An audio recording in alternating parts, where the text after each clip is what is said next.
සුබ දවසක් ඔයාලා හැමෝටම. මේ අද පෝය දවස. ඉතින් මං වෙනදට පෝයට සිල් ගන්න ගියාට අද නම් මට පෝයට සිල් ගන්න යන්න උනේ නැහැ. ඉතින් මං වෙනදා වගේම පුරුදු විදිහටම මගේ ගෙදර බුදු පහන තියලා සම්මා සම්බුදු ගෞතම බුදුරජාණන් වහන්සේට පහන තියලා ඒ වතාවල් ටික සිද්ධ කරනවා කියලා හිතාගත්තා. ඉතින් අද මට සුදු මල් ගොඩකුයි කහමල් ගොඩකුයි මල් ගොඩාරියක් පිරලා තිබුණා.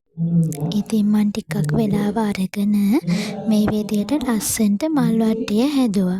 මේක වොයිස් කරනකොට නම් වටින් පිටින් පොඩි පොඩි සද්ද වගේක් එයි. අනේ මං ඒකට ඔයාලගෙන් සමාව ඉල්ලනවා. මොකද මම මේක වොයිස් කරන දවසේ අපේ ළඟ පුංචි මොන්ටිසෝරියගේ පැටවුන්ගේ පුංචි අවුරුදු උත්සවයක් තියෙනවා. මං ගොඩාක් ආසාවෙන් තමයි හිටියේ මේ පොයට සිල් ගන්න යන්න. ඒත් ඉතින් මට යන්න උනේ නැහැ. හැබැයි ඉතින් පුංචි දුකකුත් තියෙනවා. ඒ වුණාට ඉතින් එහෙම තමයි නේද? අපි හිතන දේවල්ම වෙන්නේ නැහැයි කියනවනේ. ඉතින් මේ මල් ටික මං ගෙනාව මල් ටික චූටි මල් වට්ටියට මට අහුරන්න බෑ. ඒ තරම් ගොඩාක් තියෙනවා. ඉතින් මට අද හිතුණා මගේ ලොකු මල් වට්ටියටම මං කඩන මල් වට්ටියටම ලොකුවටම මල් වට්ටියක් හදලා සම්මා සම්බුදු ගෞතම බුදුරජාණන් වහන්සේට පූජා කරනවා කියලා. ඔන්න බලන්නකෝ මේ තියෙන්නේ මම මේ සම්මා සම්බුදු ගෞතම බුදුරජාණන් වහන්සේ වෙනුවෙන් හදලා පූජා කරමු ලොකු මල් වට්ටිය. ඉතින් අද මට ගොඩාක් සතුටු දවසක් මේ විදිහට ලොකු මල් වට්ටියක් පූජා කරන්න ලැබිච්ච එකම. දැන් ඉතින් මම මේ හදන්නේ වෙනදා වගේම කෝෆි එකක් හදාගෙන උදේට බොන්න. ඉතින් මේ වගේ දවස් වලට ගෙදර ඉන්නකොට විතරයි ඉතින් මේ විදිහට උණු කෝපි එකක් හදාගෙන බොන්න තියෙන්නේ. මේ බලන්නකෝ මම දැක්ක මිදුලේ සරුවට හැදිච්ච පොල් පලා පැලයක් තියෙනවා. ඉතින් මේ කාලේ රස්නෙත් එක්කලා ඇඟ නිවෙන්න හොඳම ඖෂධයක් තමයි මේ පොල් පලා කියන්නේ. ඉතින් අපි මේක ගලවලා අරගෙන සෝදලා එහෙම චොට්ටක් වේලෙන්න දාලා බලමු. ඔයාලා දන්නවද මේ පොල් පලා කියන්නේ කාලෙන් කාලෙට හැදෙන දෙයක්නේ. සමහර කාලවලට හැම තැනම පිරීලා තැනින් තැනට තියෙනවා. හැබැයි සමහර කාලවලට පොල් පලා බෙහෙතකටවත් හොයාගන්න විදිහක් නැති වෙනවා. බලන්නකෝ මේක සරුවට හැදිලා තියෙන හැටි. ඇත්තටම මේ අපේ රටේ අපේ පොළව කොච්චර සම්පතක්ද කියලා ඇත්තටම හිතෙන්නේ මෙන්න මේ වගේ දේවල් දකිනකොට තමයි. දැන් ඉතින් ඔන්න මං ගෙනාව පොල් පලා පැලේ මේ විදියට හොඳට සෝද ගන්නවා. මොකද අපි ඒක බිම ගලව ගන්නකොට ඒකේ මුල් වල වැලිත් තියෙනවනේ. හැබැයි පොල් පලා මුලත් අපිට ඕනේ. මුලත් අම්බලා අපි බොන්න ඕනේ.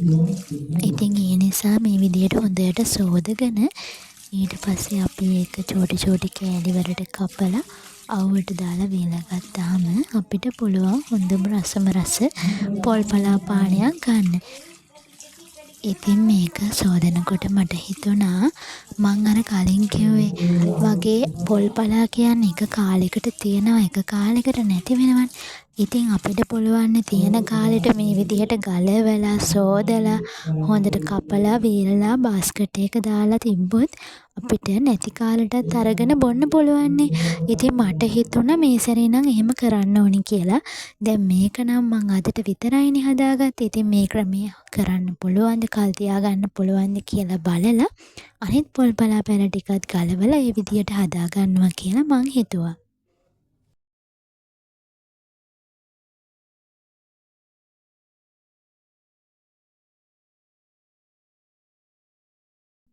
ඔන්න මේ තියෙන්නේ මම සෝදලා කපලා තියාගත්ත මගේ පොල් පලා ගහ. ඉතින් දැන් මේක අවුවට දාලා අපි මේක වේලෙන්න තියමු. වේලුණාට පස්සේ රසට පොල් පලා ටික බොන්න අපිට පුළුවන්.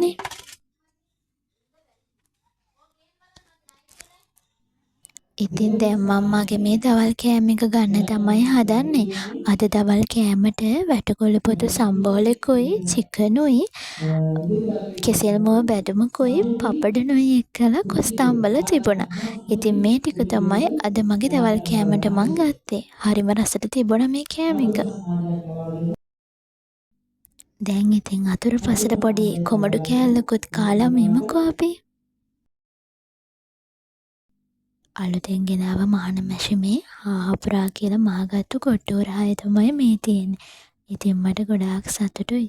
මම මේ විදිහට මගේ අතින්ම කොට්ටෝරායක් මැව්ව ගැන මං ගොඩාක් සතුටු වෙනවා.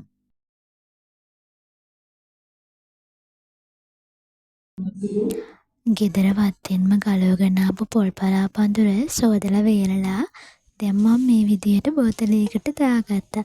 ඉතින් අපිට තේ බොන වෙලාවට අතිරේක තේ පානයක් විදිහට මේකෙන් ටික ටික අරගෙන අපිට ඕන විදිහට හදලා බොන්නත් පුළුවන්නේ. හැමදාම පළවෙනිදාට පන්සලට ගිහිල්ලා දවස ආරම්භ කරන පුරුද්දක් මට තියෙනවනේ. ඉතින් අද කියලා වෙනසක් නැතුව ඒ පුරුද්ද ඒ විදිහටම තියාගන්න ඕනේනේ. ඉතින් රෑ වුණා කියලා හිතන්නේ නැතුව දැන් මම මේ හදන්නේ අපේ ගෙදර කට්ටියත් එක්කලා පන්සලට ගිහිල්ලා යන්න.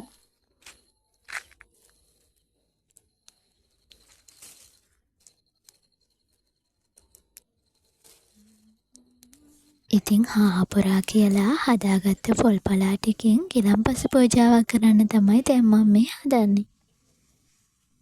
ඉතින් හැම දෙයකම පළමු කොටස බුදුන් වහන්සේට පූජා කරනවා වගේම අද මම මේ වේලගත්ත පොල් පලා ටිකෙත් පළමු කොටස සම්මා සම්බුදු ගෞතම බුදුරජාණන් වහන්සේ වෙනුවෙන් පූජා කරන්න ලැබිච්ච එකත් මට ඇත්තටම ගොඩාක් ලොකු සතුටක්. පන්සලට ගිය අපිට මෙන්න මේ විදිහට ඇල මලුයි හඳුන් කෝරුයි දන්සලකින් හම්බුණා. ඉතින් ඒ දන්සල කරපු ඒ මහත්තයාට ගොඩාක් පින් සිද්ධ වෙන්න කියලා අපි හිතලා මේ ඇල මල් ටික අපි පූජා කරා. එයාගේ හැම ප්‍රාර්ථනාවක්ම ඉෂ්ට වෙන්න කියලාත් අපි ප්‍රාර්ථනා කළා. ඉතින් මේ විදිහට අපි කඩාගෙන ආපු මල් ටිකෙන් ලස්සනම ලස්සන මල් වට්ටියකුයි අපි ගෙනාව ගිලන්පසත් පූජා කළා.